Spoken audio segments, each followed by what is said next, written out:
Boa noite para quem eu não falei boa noite. Estamos aqui mais uma vez na nossa querida revisão.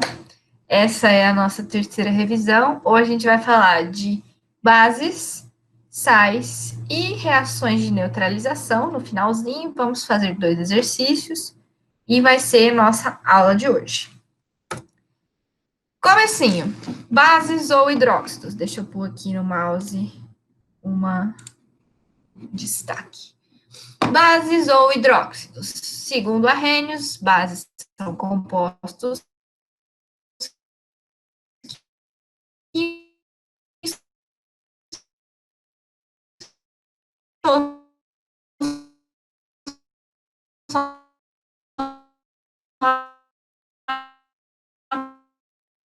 e a fórmula geral das bases, a gente vai observar que vai ser mais ou menos a mesma coisa que dos ácidos. A gente vai ter a fórmula geral aqui, vai ter um cátion com uma carga X+, e o OH-, que é a hidroxila, com carga negativa. Então, o que vai acontecer? A regrinha do escorrega vai escorregar o 1 daqui no pé do cátion e o númerozinho que está no cátion vai escorregar no pé da hidroxila. Lembrando que a gente sempre tem que colocar esses parênteses, visto que esse número que está multiplicando aqui, multiplica o oxigênio e multiplica o hidrogênio. Agora, a classificação das bases. Se a gente for classificar elas de acordo com o número de hidroxilas, uma monobase vai liberar só uma hidroxila. Aí a gente tem os exemplos do NaOH e o NH4OH. Uma dibase, ela vai liberar duas hidroxilas, exemplos, CaOH2, ó, o 2 aqui está multiplicando o oxigênio e o hidrogênio, e MgOH2, 2 também está multiplicando o oxigênio e o hidrogênio. Uma tribase, ela vai liberar 3 OH-, um exemplo, AlOH3 e FeOH3, e uma tetrabase, ela vai liberar 4 OH-, por exemplo, PbOH4 e MnOH4. Esses são alguns exemplos desse tipo de classificação. Continuando. Quanto à força, a gente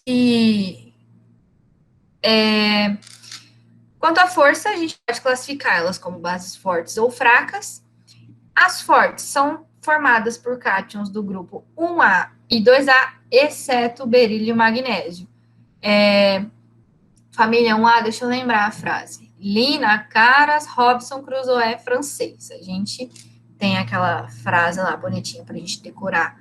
Os elementos da família 1A e da família 2A, Bela Magrela casou com o senhor Barão Ratão. Então, a Bela Magrela não está incluída nas bases fortes. Então, elas vão ser bases fracas. Todas as outras bases vão ser fracas. Todos os outros cátions vindos de outros grupos vão formar bases fracas. E aí, por fim, quanto à solubilidade. E aí, por fim, quanto à solubilidade em água, vão ser solúveis as bases dos metais alcalinos, que são as bases formadas pela família 1A, e a base NH4OH. Família 1A, Lina, Caras, Robson, Crusoe, francês. Depois eu vou procurar, como fala? Eu tinha uma listinha que tinha as frases certinho para vocês decorarem todos os elementos de todas as famílias. Aí fica muito mais fácil de vocês terem os elementos pertencentes a cada família decorado. Vou mandar para vocês depois que aí fica da hora. Bom, todas as bases formadas por metais alcalinos e a base NH4OH são solúveis em água. São pouco solúveis as bases formadas por cátions da família 2A, dos alcalinos terrosos, que é a família lá da Bela Magrela, que a Bela Magrela casou com o senhor Barão Ratão, e todas as outras bases formadas por todos os outros cátions vão ser praticamente insolúveis em água. Isso aqui é importante porque às vezes vai ter exercícios que vão falar para vocês algumas características das bases e talvez vão pedir para vocês caracterizarem, por exemplo, tipo, eles vão te dar 3 bases lá diferentes e vão começar a falar algumas características, por exemplo, quanto à força e relacionado à solubilidade, e vão dar para vocês conseguirem diferenciar qual que é qual.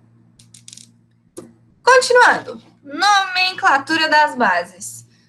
Nomenclatura das bases é muito mais fácil que a dos ácidos, porque a gente simplesmente coloca hidróxido de e o nome do cátion. Aqui tem o sódio junto com a hidroxila, então vai ser hidróxido de sódio. Aqui tem o cálcio junto com a hidroxila, então a gente vai colocar hidróxido de cálcio. Tem o magnésio junto com a hidroxila, hidróxido de magnésio.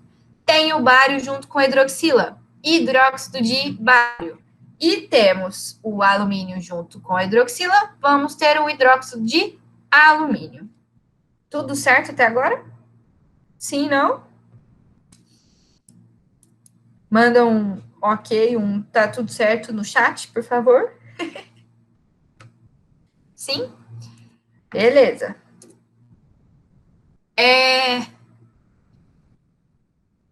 Assim como eu dei alguns exemplos na aula, na revisão de ácidos, tem alguns exemplos de bases do nosso cotidiano. E, de novo, os exercícios podem colocar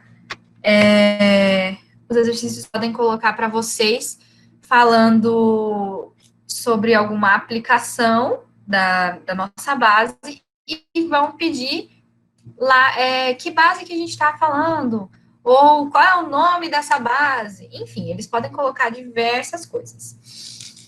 Primeira base, que está no nosso cotidiano, vai ser o hidróxido de sódio, o NaOH. Ela vai ser denominada soda cáustica. Então, ao invés de colocar hidróxido de sódio, o vestibular pode colocar soda cáustica. Aí você vai lembrar que é o NaOH.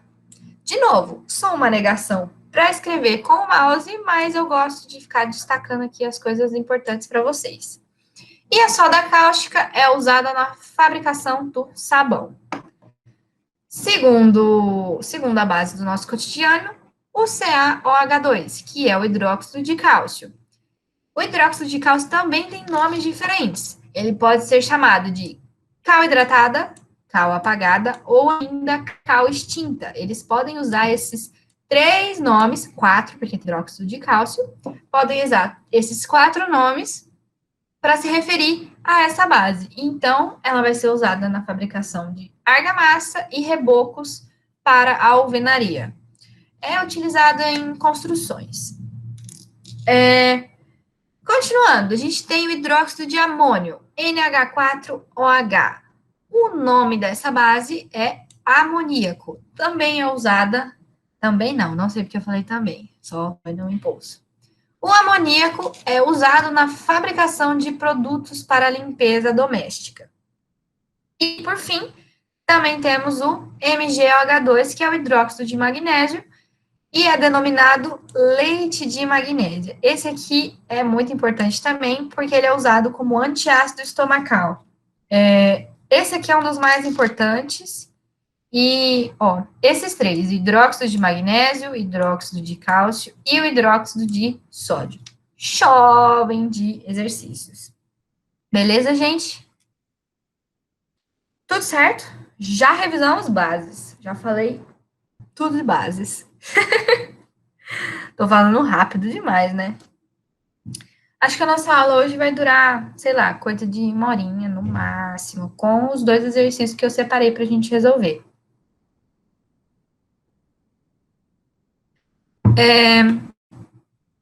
Agora, falando de sais.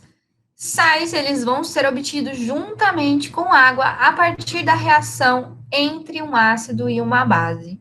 Nas nossas aulas presenciais, eu sempre ficava repetindo em todas as aulas, desde ácidos, que um ácido mais uma base sempre vão formar um sal e água. Sempre, sempre, sempre que eu tiver um ácido com uma base, eles vão reagir, vai ocorrer uma reação de neutralização entre eles e vai formar um sal e água. A fórmula geral dos sais é essa daqui. É o cátion, proveniente da base, e o ânion, proveniente do ácido. A gente vai ter o cátion com uma carguinha X+, e o ânion com uma carguinha Y-, e temos, de novo, nossa regra do escorrega. O número aqui vai escorregar no pé do cátion, e esse outro número vai escorregar no pé do ânion. E a nomenclatura dos sais, a gente vai utilizar o nome do ânion, D, e o nome do cátion. A gente vai lembrar daquela nossa tabelinha do mosquito, maldoso, tibato, tipico, timeto no vidrico. A gente lembra que para a gente utilizar nos ácidos, a gente pegava assim, se o meu ânion era cloreto, meu ácido ia virar hídrico, certo? Então, agora a gente vai olhar o nosso ácido, por exemplo, hídrico, e a gente vai ter que retornar para eto, porque vai ser, por exemplo, cloreto de, aí, por exemplo, sódio, um cátion que tiver ligado ali com cloro. Então, vai ser cloreto, nesse caso é agora.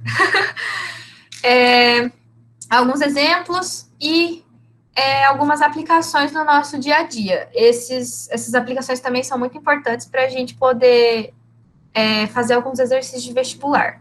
Sempre que tiver exercício de ácidos, bases e sais, é interessante saber algumas aplicações, alguns que estão presentes no nosso dia a dia. Primeiro aqui, o NaCl, que é o que eu acabei de falar no exemplo anterior. Cloreto de sódio. Ele é usado na alimentação, conservação de carnes e pescados e na fabricação do soro fisiológico, que é uma solução aquosa a 0,9% de NaCl. NaCl é o sal que a gente consome. Por isso que ele é utilizado na alimentação. E nesse caso, na conservação de carnes e pescados, o pessoal antigamente, que não tinha geladeira, tacava sal nas carnes e nos pescados, porque não tinham geladeira, consequentemente, essa carne ia estragar. Então, eles colocavam muito sal, porque esse sal ia sugar a água que estava ali naquela carne, obviamente, ia ficar muito salgado, porém, ia conservar essa carne de estragar. Então, depois eles usavam outras especiarias, outros temperos, para que aquela carne ou o pescado ficasse comível, né, comestível depois. E o soro fisiológico, tanto é aquele que a gente recebe em hospital, né, quanto aquele soro que a gente acaba de alguma coisa, né, de algum machucado e tal. Obviamente que o soro de hospital tem outros remédios e outras coisas mais, né, que depende da pessoa que estiver lá, né, depende do que a pessoa estiver precisando. Continuando. Nitrato de sódio, NaNO3. Ele também é chamado de salitre do Chile, outro nome importante para a gente linkar com nitrato de sódio. E ele é usado como fertilizante. Temos o carbonato de sódio, NaCO3, também pode ser chamado de barrilha ou soda, nomes importantes. Ele é usado na fabricação de vidro e para ajuste, ou seja, aumento do pH da água de piscinas.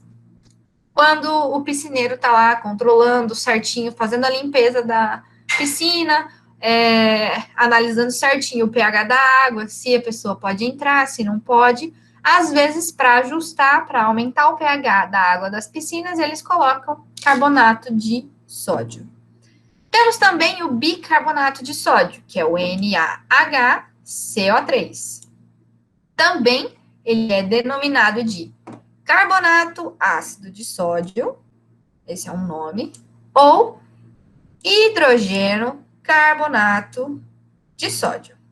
E ele é utilizado também como antiácido estomacal. Lembra do leite de magnésia? Então, bicarbonato de sódio também está sendo utilizado como antiácido estomacal.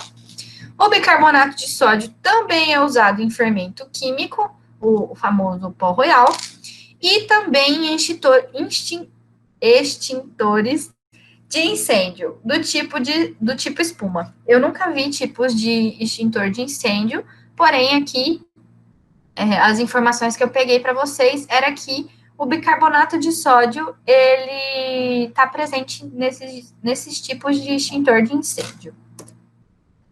Temos mais exemplos, mais importantes. O carbonato de cálcio, CaCO3, ele está no mármore, no calcário, conchas, recifes de corais e cascas de ovos. Também é usado na correção do solo, na elevação do pH e em cremes dentais. Continuando, olha, esse M aqui devia estar maiúsculo. Tá errado aqui a minha digitação. Permanganato de potássio, KMnO4, ele é utilizado como bactericida e antisséptico, utilizado também na oxidação de alcenos e álcoois. Essa parte aqui de alcenos e álcoois, vocês vão ver lá na Química Orgânica com a Larissa. Depois ela vai passar algumas reações para vocês, super importantes, mas o permanganato ele pode ser utilizado na oxidação de alcenos e álcoois na presença de ácido sulfúrico. Também temos o sulfato de alumínio, o Al2SO4,3, ele é utilizado numa das etapas do tratamento de água, em estações de tratamento. Nossa, eu coloquei 2 vezes a mesma coisa, usado numa das etapas do tratamento de água, nas estações de tratamento de água. Coloquei 2 coisas que eu poderia ter resumido em uma. Preciso rever esses slides. Na parte de floculação, lembra que eu falei para vocês dos métodos de separação de misturas? Então, tá aí um exemplo que pode ser utilizado na floculação para depois retirar toda a sujeira da água. O sulfato de alumínio. Iodato de potássio, KiO3, ele é um aditivo do sal de cozinha para evitar o hipotireoidismo, ou seja, a doença bócio. Todo sal que a gente consome na nossa casa, que a gente compra, tudo bonitinho, que foi passado, todo por uma, como que a gente pode falar? Todo por uma validação, uma análise, todos eles têm uma quantidade de iodo que eles vão prever que o nosso corpo precisa receber.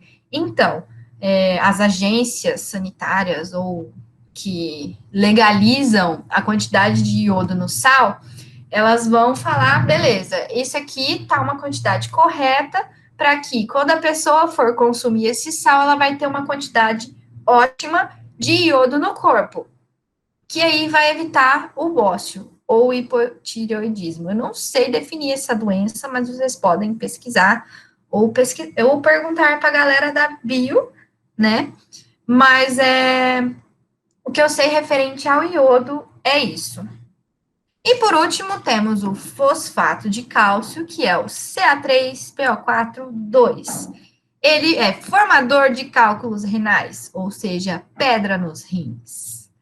Coisas que a gente odeia, por isso bebam muita água, galera. Aquele papo na garganta. É aquele. É isso mesmo. É aquela coisa que dá aqui na garganta, que é o bócio. Eu não sei muito o que causa, tipo, eu sei que tem a falta de iodo, mas eu não sei as consequências que dá para o nosso corpo. Mas, então, Marcela falou que é o papo na garganta. E agora a gente vai entrar na parte final, que são as reações de neutralização e os 2 exercícios que eu separei para vocês. Reações de neutralização, o que eu tinha falado para vocês. Um ácido mais uma base sempre, sempre, sempre, sempre, sempre vai formar sal e água. Sempre vão formar isso. A primeira reação de neutralização é a neutralização total, que vai originar um sal neutro ou um sal normal. O que seria um sal neutro ou um sal normal? Que não tem nenhum H+, ou nenhum OH- sobrando dentro dele. Alguns exemplos. A reação de ácido clorídrico e hidróxido de sódio, o HCl e o NaOH. O que vai acontecer? Esse H+, vai reagir com o OH-, formando a água. Esse H aqui com o OH vão formar a água. O que vai restar?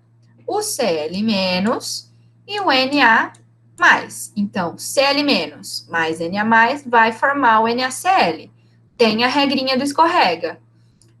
Aqui, mais um e menos um. O número 1 do Cl vai escorregar no pé do Na e o número 1 do Na vai escorregar no pé do NaCl. Vou apagar isso porque ficou uma bagunça. Mas acho que dá para vocês entenderem. Sempre a regra do escorrega. E aí o nome do sal é o cloreto de sódio. Cl, cloreto de sódio. Outro exemplo, o ácido sulfúrico reagindo com o hidróxido de sódio, H2SO4, reagindo com NaOH. Vocês podem notar aqui que essa reação aqui de cima, esse primeiro exemplo, ela está devidamente balanceada. A gente tem aqui, ó, 2 hidrogênios, do outro lado da seta, 2 hidrogênios. Um cloro, do outro lado da seta, um cloro.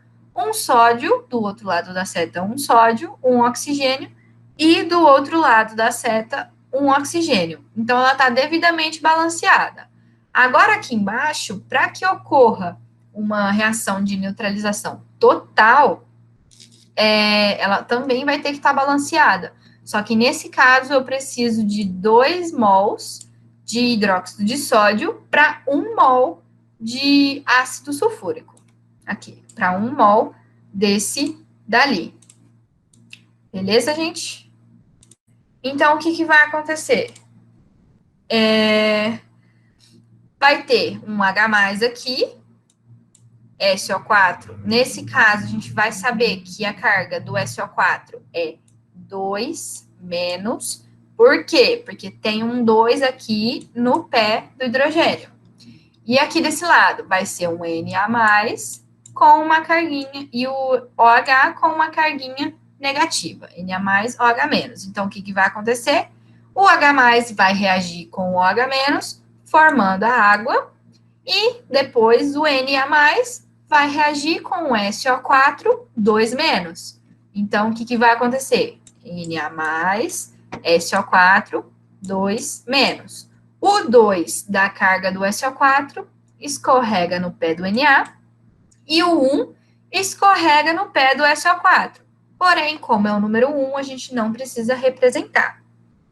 E aí, esse sal, Na2SO4, é o sulfato de sódio. Esse é o sal formado.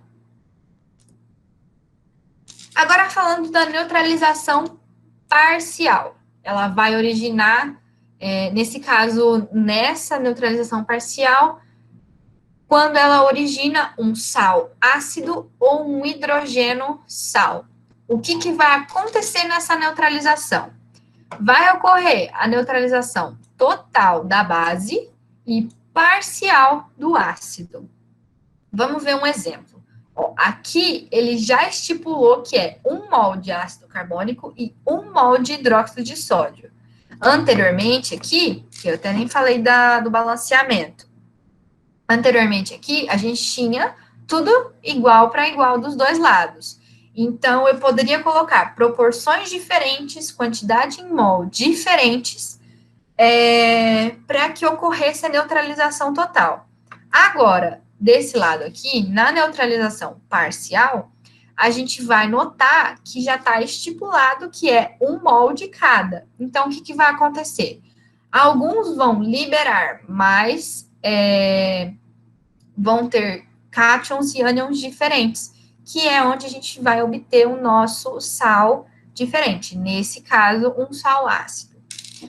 Reagindo 1 mol de ácido carbônico, H2CO3, com 1 mol de hidróxido de sódio, NaOH. O que vai acontecer? Vai formar o cátion H+, CO3, 2-. Porém, nesse caso aqui, vai ionizar apenas um hidrogênio. E Na+, OH-. Então, a gente vai acabar ficando com um ânion. Vou puxar uma setinha aqui para vocês. Vai acabar ficando um ânion HCO3-, porque a gente simplesmente retirou um H+, então vai sobrar um hidrogênio ali ainda. Então, para compensar as cargas, vai ficar um H+ com um HCO3-. E aqui vai ocorrer a neutralização total da base, então vai liberar um Na+ e um OH-. E aí, juntando, o que a gente vai ter? Esse H+, que ionizou aqui, vai se juntar com esse OH-, formando a água. E o que restou? Qual cátion e qual ânion? Cátion Na+, e o ânion HCO3-. Então, a carga do HCO3- vai escorregar no pé do Na+, e a carga do Na vai escorregar no pé do HCO3. Então, a gente vai obter esse sal. Esse sal é ácido, porque tem um hidrogênio sobrando aqui no meio. Sal ácido ou hidrogênio sal. E o nome desse sal é carbonato ácido de sódio, hidrogênio carbonato de sódio ou ainda bicarbonato de sódio. Ok? Outro exemplo aqui, vai ter 1 mol de ácido fosfórico com 1 mol de hidróxido de potássio. Então, temos aqui ácido fosfórico, H3PO4, hidróxido de potássio, KOH. Nessa neutralização parcial, ocorre a neutralização total da base. Então, temos aqui formação de K+, OH-, e aqui desse lado vai ter a formação de um H+. Porém, nem todos os hidrogênios desse lado vão ionizarem, vão se dissociar. Então, vai ter a formação de um ânion H2 PO4, com carga negativa. Então, juntando o H+ desse lado com o OH-, vai formar a água. Juntando o K+ com... Nossa, esse 2 tá ridículo, né, gente? Não dá nem para entender que é um 2. Deixa eu desenhar de novo. Aí. Esse K+ vai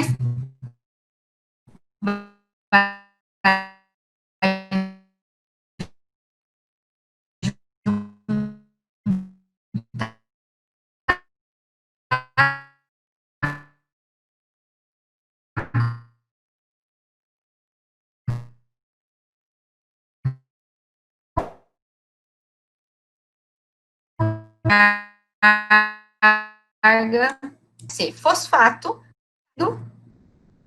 Eita, aconteceu alguma coisa. Alguém entrou, saiu?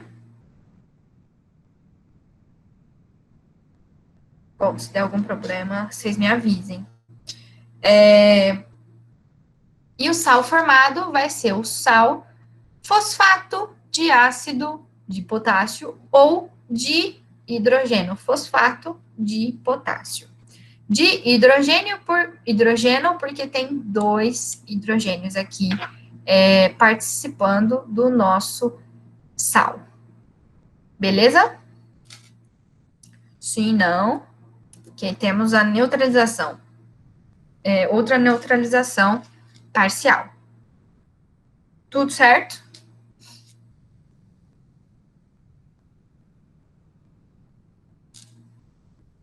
Bom, continuando. Neutralização parcial, originando um sal básico ou um hidroxissal. O que vai acontecer nesse tipo de neutralização parcial? Vai ter uma neutralização total do ácido e parcial da base. Como que a gente consegue ligar? Ó, porque aqui eu falei que era parcial do ácido.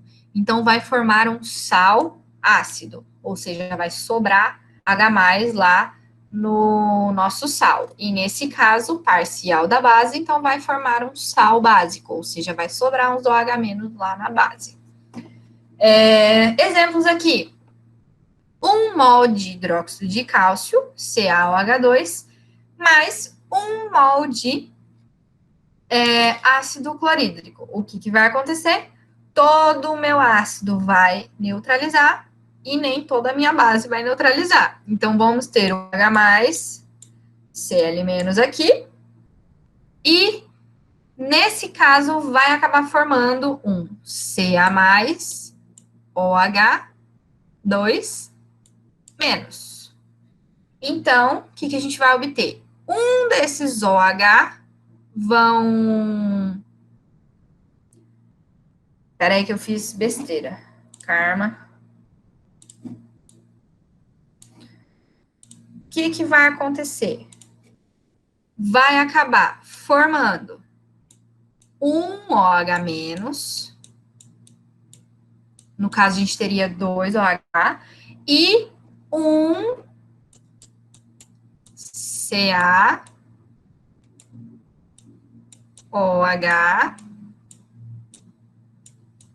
Tá muito horrível. Tudo isso mais, que vai acabar reagindo com o HC.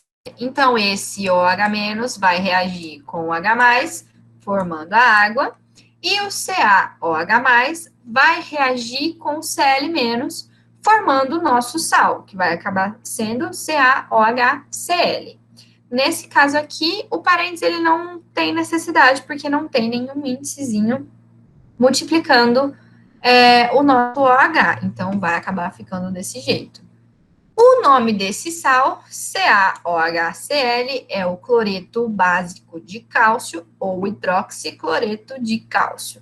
Vai ter sobrando nele um OH, que aí vai classificar ele como um sal básico.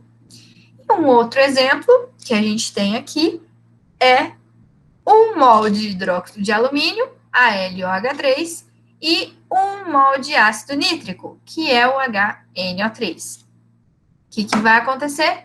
Nosso ácido vai neutralizar totalmente, então vai formar H+, NO3-, e aqui nesse caso vai neutralizar, vai ocorrer uma neutralização parcial da base, formando o quê?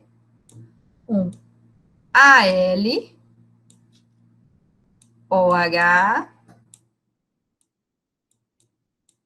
ai meu Deus, OH2 mais e um OH menos. O que vai acontecer? O OH vai reagir com o H+, formando a água. Nossa, risquei tudo ali, meu Deus. O H+, vai reagir com o H-, formando a água.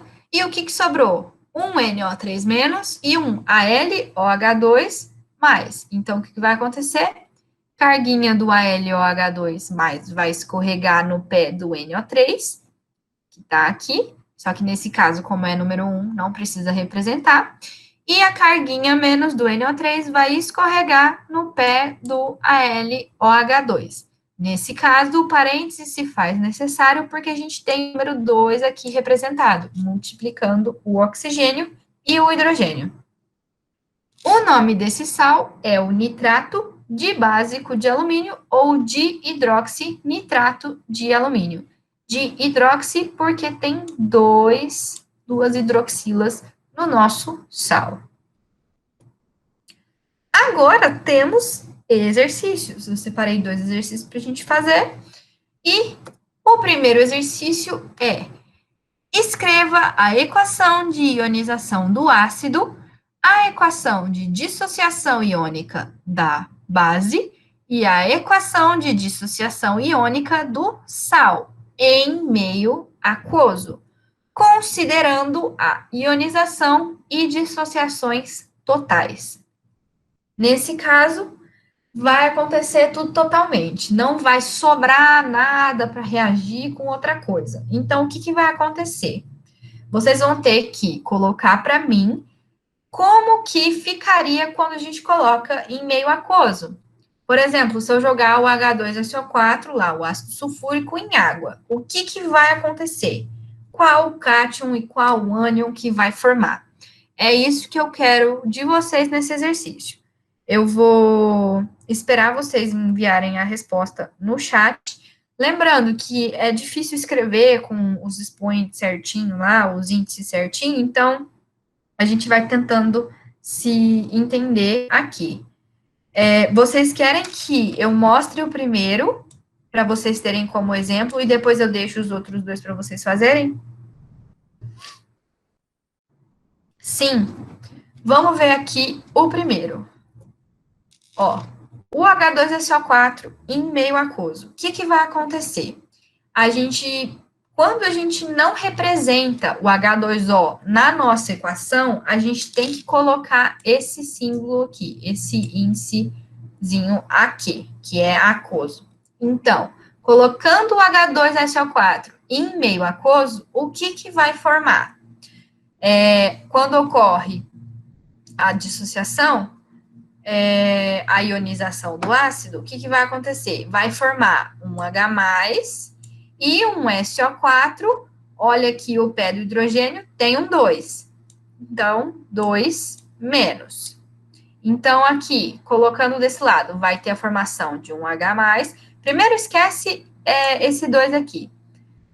A formação de um H+, em meio aquoso, a gente coloca o aqui, e o SO4, 2 menos, também em meio aquoso, que a gente sempre tem que colocar para representar que estava dentro da água.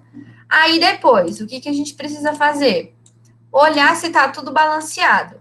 Se a mesma quantidade de coisas que tem do lado esquerdo é a mesma quantidade de coisas que tem do lado direito. Então, aqui, eu tenho um hidrogênio desse lado, porém aqui eu tenho 2. Então, opa, tem que colocar o índice 2 aqui.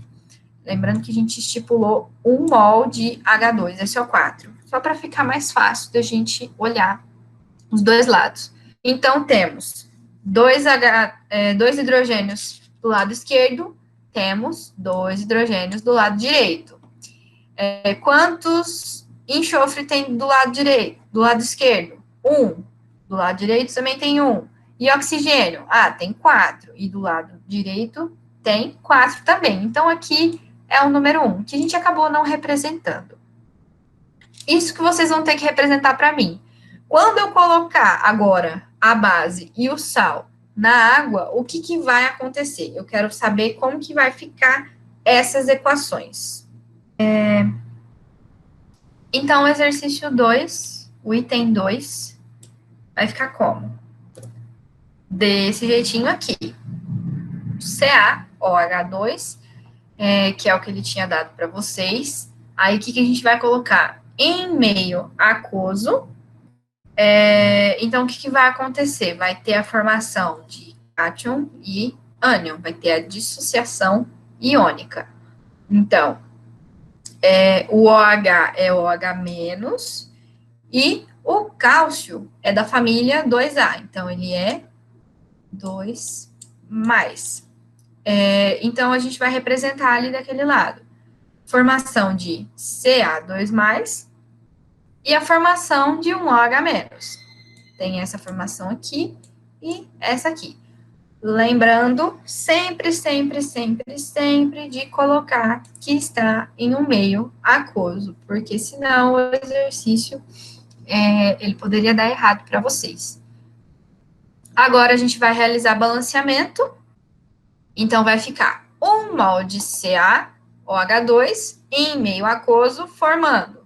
Tem um cálcio aqui, tem que ter um cálcio aqui. Então, seria número 1. A gente não representou porque é o número 1.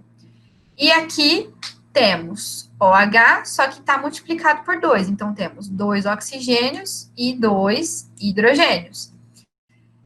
Então, do outro lado, a gente tem que colocar o índice 2 para multiplicar o oxigênio e o hidrogênio. Tendo assim, uma equação balanceada. O terceiro, o que vai acontecer com o nosso Al2SO4 3? Quando a gente coloca em meio aquoso, o que vai acontecer? A dissociação iônica. Então, sabemos que o alumínio é da família, tem carguinha 3, então 3 mais, família 3A. E o SO4, 3, nesse caso aqui, vai acabar tendo uma carga mais 2. Esse 3 aqui de baixo é proveniente do alumínio, e esse 2 aqui de baixo é proveniente do SO4, 2 menos. Então, colocando aqui desse lado, vai ter a formação de um cátion Al carguinha mais 3 em meio aquoso, e um ânion SO4 carguinha menos 2 também em meio aquoso. Agora, a gente parte para o balanceamento. 1 mol do sal vai ter 2 alumínios desse lado, então a gente precisa ter 2 alumínios desse lado, então índice 2. Temos, nesse caso aqui, ó, o 3 está multiplicando o oxigênio e o enxofre. Então, o 3 está multiplicando o 4, então 3 vezes 4, 12, eu preciso ter 12 oxigênio do outro lado, e 3 vezes 1, que é o índice que está no enxofre, vai ser 3. Então, do lado esquerdo temos 3 enxofres, do lado direito também temos que ter 3 enxofres.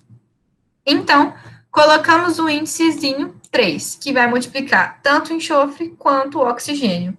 E vai acabar dando as mesmas quantidades de cada elemento em ambos os lados. O próximo exercício, eu particularmente gosto bastante, e eu acho ele bem legal.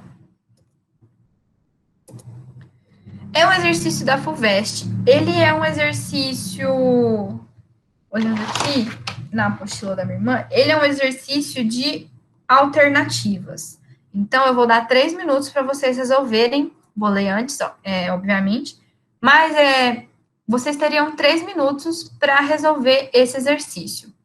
Eu vou esperar vocês me falarem qual vai ser a resposta certinho, e depois eu vou discutir com vocês o raciocínio que vocês tiveram para determinar cada um de cada frasco. Então, aqui, em um laboratório químico, um estudante encontrou 4 frascos, 1, 2, 3 e 4, contendo soluções aquosas. Soluções aquosas. Isso é importante. Todas as soluções eram incolores. Aí as soluções eram de sacarose com água, KCl com água, HCl com água e NaOH com água. 4 frascos diferentes, todos incolores, misturados com água. E eles não estavam necessariamente nessa ordem que o enunciado falou para a gente. Para identificar essas soluções, fez-se alguns experimentos simples, cujos resultados são representados na tabela. Frasco 1, 2, 3 e 4, a cor da solução após a adição de fenolftaleína. Fenolftaleína é um indicador de ácido-base. Aqui no nosso lado, os indicadores que contêm as soluções que contêm esse indicador fenolftaleína, elas são incolores quando o pH é menor do que 8,5, e elas vão ter uma coloração rosa quando o pH for maior que 8,5. Então, aqui, no frasco 1, a solução continuou incolor após a gente colocar a fenolftaleína. Analisando a condutibilidade elétrica, Solução do frasco 1, ela conduz energia. E a solução do frasco 1 não reage com o MgOH2. Já o frasco 2, quando adicionamos a fenolftaleína, a solução ficou rosa. Analisando a condutibilidade elétrica, a gente viu que ela conduz. E a reação com MgOH2, a solução do frasco 2 não reage com MgOH2. No frasco 3, após a gente adicionar a fenolftaleína, continua incolor, conduz energia elétrica, conduz eletricidade, porém reage com MgOH2.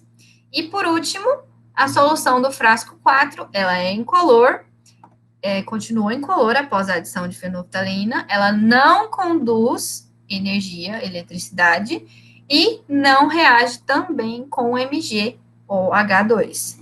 E aí ele pergunta, as soluções nos frascos são, respectivamente, de... Ele quer saber o que tem no frasco 1, 2, 3 e 4, considerando sacarose, HCl e NaOH. Então, vocês vão ter que falar quais são as soluções, respectivamente, em cada frasco. Vamos analisar as informações que ele deu para a gente começar a ter alguns palpites.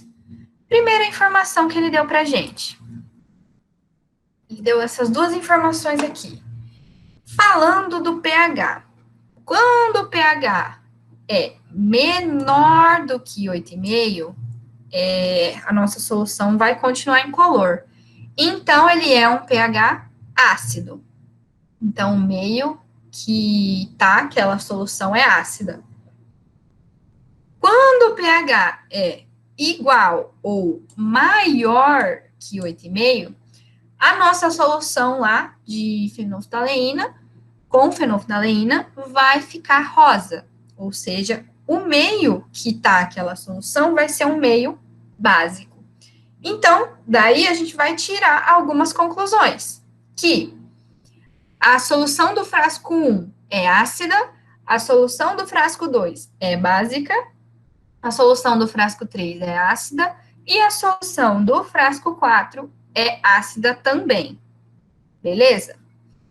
Agora, vamos analisar aqui o que a gente poderia afirmar em relação ao frasco 1.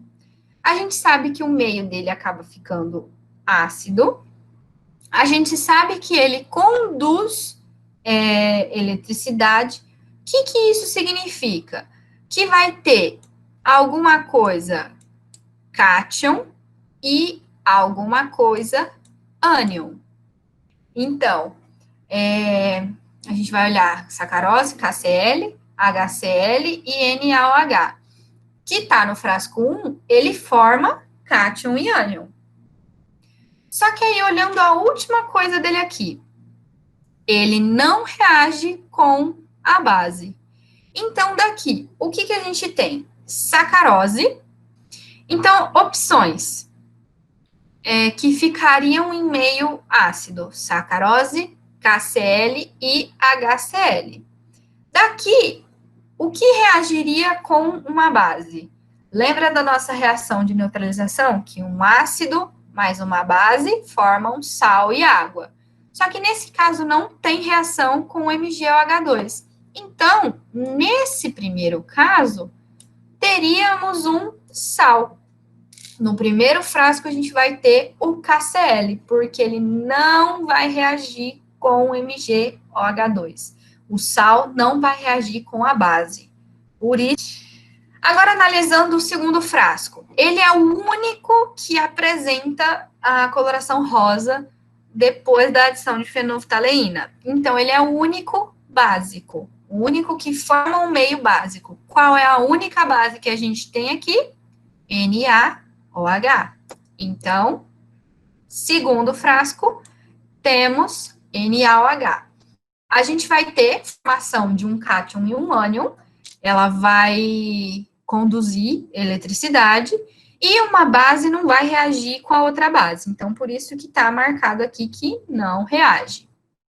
Olhando o terceiro frasco, ficou incolor, então, o meio que a gente tem aqui é um meio ácido, ele vai conduzir energia, ele vai formar um cátion e um ânion, porque está em solução aquosa. Eu tinha falado que isso aqui era importante, justamente pela parte da condutibilidade elétrica. Então, ele vai formar um cátion e um ânion, e também vai reagir com MgOH2. Então, o que reage com uma base formando sal e água? Um ácido. Qual ácido que a gente tem aqui? O HCl. E, por fim, a gente já colocaria direto que o 4 é a sacarose. Mas por que vai ser a sacarose?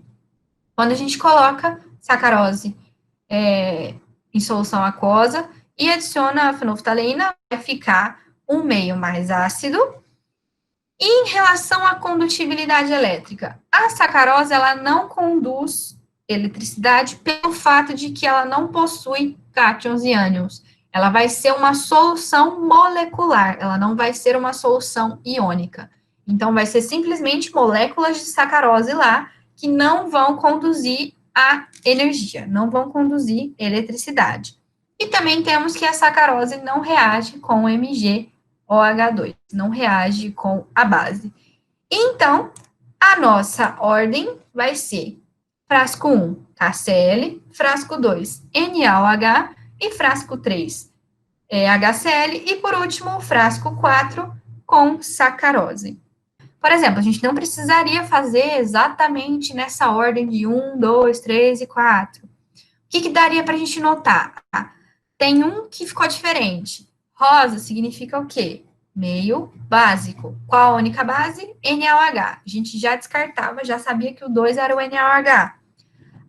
O único que não conduz. Qual é o único que não conduz? A sacarose. Então, aqui, já dava para a gente saber mais um. Então, frasco 4 era a sacarose. E aqui no 3, o único que reage com MgOH. Qual é o único que vai reagir com a base? O meu ácido. E aí ia ficar o frasco 1, que a gente já ia saber por exclusão. Então, o frasco 2 a gente já saberia que era o NaOH, o frasco 4, a sacarose, o frasco 3, o HCl, e o que sobraria seria o KCl. Como era uma questão de alternativa, a gente não precisaria perder tanto tempo assim. A gente não precisaria escrever o motivo da gente estar escolhendo cada um. Então, vocês já matariam esse exercício rapidinho. Beleza, gente? Essa foi a nossa aula de hoje. Não foi uma aula muito longa. Espero que vocês tenham entendido. Vou liberar para vocês o vídeo dessa aula, caso vocês queiram rever. Vou postar ainda hoje no YouTube. E vou postar os nossos slides lá no Classroom. E acho que todas as informações são essas. Alguma dúvida ficou da aula? Tá tudo certo?